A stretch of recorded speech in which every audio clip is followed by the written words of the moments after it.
झारखंड की राजधानी रांची में जेपीएससी जेएसएससी छात्र आंदोलन के बीच उस वक्त अचानक बड़ा हंगामा मच गया जब खुद आइसा अध्यक्ष नेहा बोरा पर सिहाई फेंक दी गई। यह घटना उस वक्त हुई जब नेहा बोरा जयपाल सिंह मुंडा स्टेडियम में भूख हड़ताल पर बैठे छात्रों से मुलाकात करने और परीक्षा में कथित धांधली के खिलाफ विधानसभा घेराव में शामिल होने पहुंची थी। लेकिन जो होना था वह किसी ने सोचा भी नहीं था। मंच पर पहुंचते ही उन्हें विरोध और स्याही दोनों का सामना करना पड़ा और देखते ही देखते ये घटना पूरे राज्य की सुर्खियों में आ गई।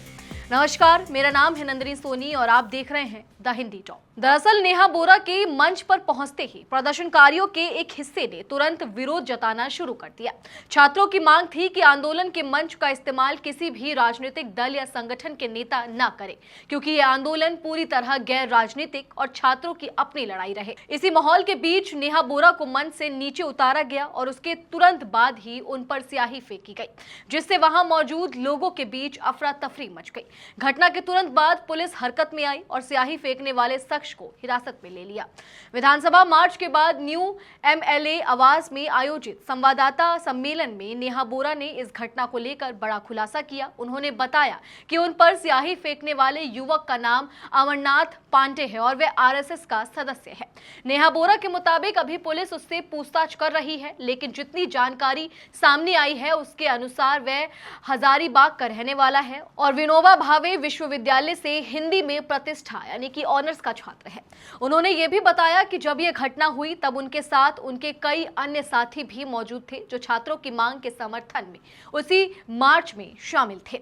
इस घटना के बाद नेहा बोरा का गुस्सा साफ तौर पर उनके शब्दों में झलका। उन्होंने कहा कि स्याही फेंककर उस व्यक्ति ने वही किया जो आरएसएस के लोग आमतौर पर करते हैं। उन्होंने सीधा और तीखा आरोप लगाया कि भाजपा के लोग इस छात्र आंदोलन को कमजोर करना चाहते हैं। नेहा बोरा ने सवाल उठाते हुए कहा कि अगर ये लोग वाकई छात्रों के हितैषी हैं तो उन्हें इस तरह की हरकत करके आंदोलन को कमजोर करने की जरूरत ही क्यों पड़ी। उन्होंने आगे कहा कि पूरे राज्य के छात्र उनके साथ खड़े थे, लेकिन भाजपा ने आज सीधे छात्रों के शांतिपूर्ण आंदोलन पर प्रहार किया है और सवाल यही है कि क्या ये किसी सोची समझी रणनीति और एजेंडे के तहत किया गया कदम था। इस पूरे घटनाक्रम में नेहा बोरा ने एक और बेहद गंभीर आरोप लगाया जिसने इस विवाद को और बड़ा बना दिया। उन्होंने कहा कि उन्हें इस बात का गुस्सा है कि वे और उनके साथी उस आंदोलन का हिस्सा थे जिसमें भाजपा से जुड़े शिक्षा मंत्री से इस्तीफा लिया गया था और अब उन्हें आशंका है कि यह मामला उसी घटना का बदला लेने की एक सोची समझी कोशिश हो सकता है। नेहा बोरा ने आगे कई और गंभीर आरोप लगाते हुए दावा किया कि जानबूझकर महिलाओं को ऑनलाइन दुष्कर्म और जान से मारने की धमकियां दी जा रही हैं और इसके अलावा एक 15 साल की नाबालिग लड़की पर एक दो नहीं बल्कि 6 एफआईआर तक दर्ज की जा रही है। उन्होंने बेहद तीखा सवाल उठाते हुए पूछा कि क्या आरएसएस की तरफ से ये निर्देशन दिया गया है कि जो लोग जंतर मंतर के आंदोलन में शामिल थे उन सभी को निशाना बनाया जाए। वो लोग जो क्लेम कर रहे हैं कि झारखंड में जो छात्र आंदोलन चल रहा है जयपाल सिंह मुंडा स्टेडियम में, वो हम चला रहे हैं, राइट विंग चला रहा है, भाजपा चला रहा है और यहाँ पे हम किसी और को एंट्री नहीं देंगे। वो लोग उन्हीं मांगों के, वहां पे जो अभ्यर्थी हैं उन्हीं छात्रों की मांगों के बेसिस पे जब हम एक मार्च निकालते हैं तो सवाल पूछना चाहेंगे हम उनसे कि क्यों आपको ये जरूरत महसूस होती है कि आप उस मार्च को डिसरप्ट करने के लिए वहां पे हिंसा करने की कोशिश करें। अगर आप छात्रों के आंदोलन के साथ खड़े हैं और सिर्फ अपनी राजनीति की रोटियां नहीं सेक रहे हैं तो आपको इस तरीके के मार्च से कोई प्रॉब्लम नहीं होनी चाहिए जो हम निकाले हुए थे, क्योंकि उसकी सारी मांगे उन छात्रों के समर्थन में थी जो छात्रों की मांगे इस वक्त जयपाल सिंह मुंडा स्टेडियम में छात्र रेस कर रहे हैं। बहुत सारे अभ्यर्थी जयपाल सिंह मुंडा स्टेडियम से हमारे इस मार्च में शामिल हुए थे। झारखंड भर से अलग अलग जिलों से स्टूडेंट्स इस मार्च में शामिल हुए थे, अपने शिक्षा के मुद्दे, रोजगार के मुद्दों पर आवाज उठा रहे थे। फिर क्यों जरूरी लगता है बार बार भाजपा और आरएसएस को कि वो इस तरीके से प्रहार करे छात्र आंदोलन पे? क्या उन्हें इस बात का गुस्सा है कि मैं और मेरे साथी उस आंदोलन में शामिल थे जिस आंदोलन ने उनकी पॉलिटिकल पार्टी से आने वाले शिक्षा मंत्री का इस्तीफा दिलवाया?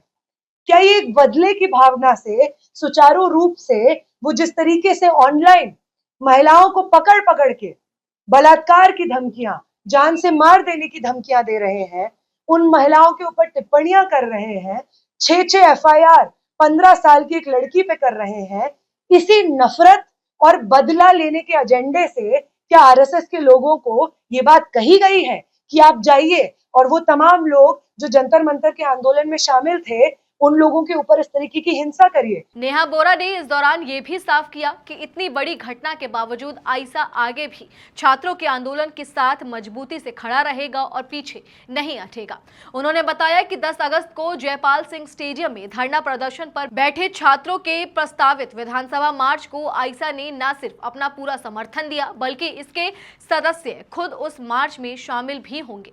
हालांकि उन्होंने ये भी साफ कर दिया कि इस बार व्यक्तिगत तौर पर वे खुद उस मार्च में शामिल नहीं होंगी। शायद हाल ही में हुए इस घटना को देखते हुए यह एहतियात बरता जा रहा हो।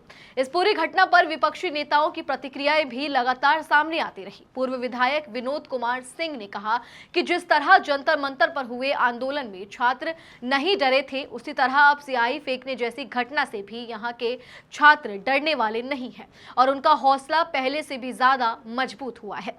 उन्होंने सरकार से सीधी मांग की कि झारखंड सरकार छात्रों के सभी मांगों को बिना किसी देरी से जल्द माने। वही सीपीआई यानी कि एमएल विधायक अरूप चटर्जी ने भी अपनी बात रखते हुए कहा कि सबसे पहले उनकी ही पार्टी से जुड़े छात्रों ने जेपीएससी घोटाले का पूरा खुलासा किया था, इसीलिए वे शुरू से ही जेपीएससी के पूर्ण और ठोस सुधार की मांग करते आए हैं। इस पूरे विवाद के बीच झारखंड के मुख्यमंत्री हेमंत सोरेन की तरफ से भी एक अहम बयान सामने आया है। उन्होंने कहा कि सरकार छात्रों से बातचीत के लिए पूरी तरह तैयार है और उनकी समस्याओं को गंभीरता से समझना चाहती है। यानी हिंसा की इस घटना के बावजूद सरकार ने बातचीत का रास्ता पूरी तरह खुला रखने की बात दोहराई है। हालांकि ये देखना अभी बाकी है कि ये बातचीत वास्तव में कब और किस तरीके से आगे बढ़ सकती है। कुल मिलाकर देखा जाए तो झारखंड का ये छात्र आंदोलन अब सिर्फ परीक्षा सुधार की मांग तक सीमित नहीं रह गया है, बल्कि इसमें अब राजनीतिक टकराव, गंभीर आरोप प्रत्यारोप और हिंसा की घटनाएं भी लगातार जुड़ती जा रही हैं। एक ऐसा आंदोलन जो शुरू में सिर्फ पारदर्शी भर्ती प्रक्रिया की मांग को लेकर था, वह अब कहीं ज्यादा बड़ा, संवेदनशील और राजनीतिक रंग लिए हुए मुद्दा बनता जा रहा है। ये ध्यान रखना जरूरी है कि नेहा बोरा द्वारा लगाए गए सभी आरोप, जैसे स्याही फेंकने वाले की आरएसएस सदस्यता, बदले की भावना या धमकियों से जुड़े दावे, अभी तक उनके अपने बयान पर आधारित है और इनकी स्वतंत्र पुष्टि नहीं हुई है। पुलिस जांच अभी जारी है और आरोपी की असली पहचान, संबद्धता व हमले के पीछे की मंशा से जुड़ी पूरी और साफ तस्वीर तभी सामने आ पाएगी जब जांच पूरी तरह पूरी हो पाएगी। चलिए फिलहाल इस वीडियो में इतना ही। आप इस पूरी खबर को लेकर क्या कुछ सोचते हैं, कमेंट सेक्शन में हमें अपनी राय जरूर दें और अगर अभी तक आपने हमारे चैनल को सब्सक्राइब नहीं किया है तो तुरंत करें। इसके साथ ही हमें सोशल मीडिया प्लेटफॉर्म यानी कि फेसबुक, इंस्टाग्राम और एक्स पर फॉलो जरूर करें।